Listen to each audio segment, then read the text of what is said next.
Voyant ces foules, monta sur une colline, il s'assit, ses disciples se rassemblèrent autour de lui. Et il se mit à les enseigner, il leur dit: Heureux ceux qui se reconnaissent spirituellement pauvres, car le royaume des cieux leur appartient. Heureux ceux qui pleurent, car Dieu les consolera. Heureux ceux qui sont humbles, car Dieu leur donnera la terre en héritage. Heureux ceux qui ont faim et soif de justice, car ils seront rassasiés. Heureux ceux qui témoignent de la bonté, car Dieu sera bon pour eux. Heureux ceux dont le cœur est pur, car ils verront Dieu. Heureux ceux qui répandent autour de la paix, car Dieu les reconnaîtra pour ses fils. Heureux ceux qui sont opprimés pour la justice, car le royaume des cieux leur appartient. Heureux-vous quand les hommes vous insulteront et vous persécuteront, lorsqu'ils répandront toutes sortes de calomnies sur votre compte à cause de moi. Oui, réjouissez-vous alors et soyez heureux, car une magnifique récompense vous attend dans les cieux, car vous serez ainsi comme les prophètes d'autrefois, eux aussi ont été persécutés avant vous de la même manière. Vous êtes le sel de la terre, si ce sel perd sa saveur, avec quoi la salera-t-on? Ce sel ne vaut plus rien, il n'est bon qu'à être jeté dehors et piétiné. Vous êtes la lumière du monde, une ville au sommet d'une colline n'échappe pas au regard. Il en est de même d'une lampe, si on l'allume, ce n'est pas pour la mettre sous une mesure à grains, au contraire, on la fixe sur un pied de lampe pour qu'elle éclaire tous ceux qui sont dans la maison. C'est ainsi que votre lumière doit briller devant tous les hommes, pour qu'ils voient le bien que vous faites et qu'ils en attribuent la gloire à votre Père céleste.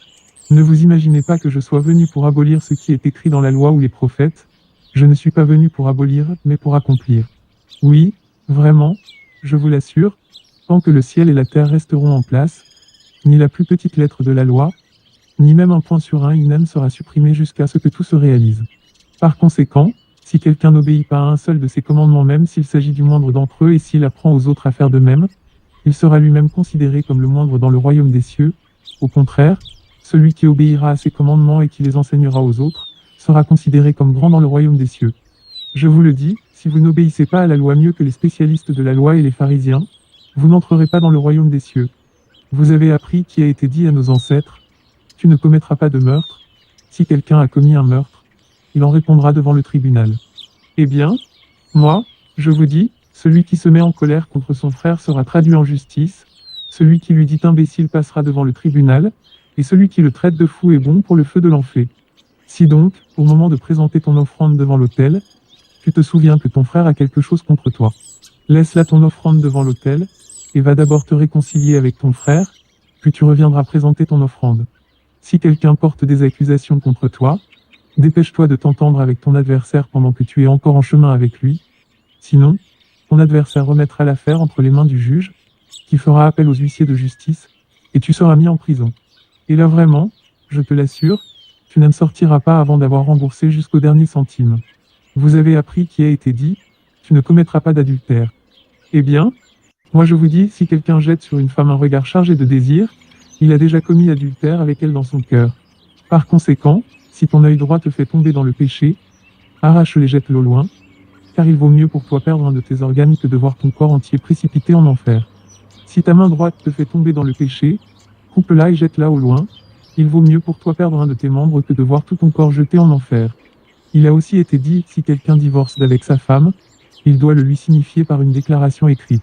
Eh bien, moi, je vous dis, celui qui divorce d'avec sa femme sauf en cas de moralité sexuelle l'expose à devenir adultère, et celui qui épouse une femme divorcée commet lui-même un adultère.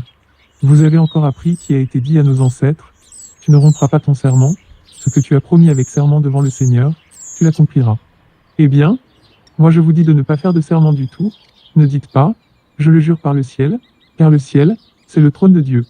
Ou, Gêne prend la terre à témoin, car elle est l'escabeau où Dieu pose ses pieds. Ou, Je le jure par Jérusalem, car elle est la ville de Dieu, le grand roi. Ne dites pas davantage: Je le jure sur ma tête, car tu ne peux pas rendre un seul de tes cheveux blancs ou noirs. Dites simplement oui si c'est oui, non si c'est non. Tous les serments qu'on y ajoute viennent du diable. Vous avez appris qui a été dit œil pour œil et dent pour dent. Eh bien, moi je vous dis, ne résistez pas à celui qui vous veut du mal. Au contraire, si quelqu'un te gifle sur la joue droite, tente lui aussi l'autre. Si quelqu'un veut te faire un procès pour avoir ta chemise, ne l'empêche pas de prendre aussi ton vêtement. Et si quelqu'un te réquisitionne pour porter un fardeau sur 1 kilomètre, porte-le sur 2 kilomètres avec lui. Donne à celui qui te demande, ne tourne pas le dos à celui qui veut t'emprunter. Vous avez appris qui a été dit: Tu aimeras ton prochain et tu haïras ton ennemi.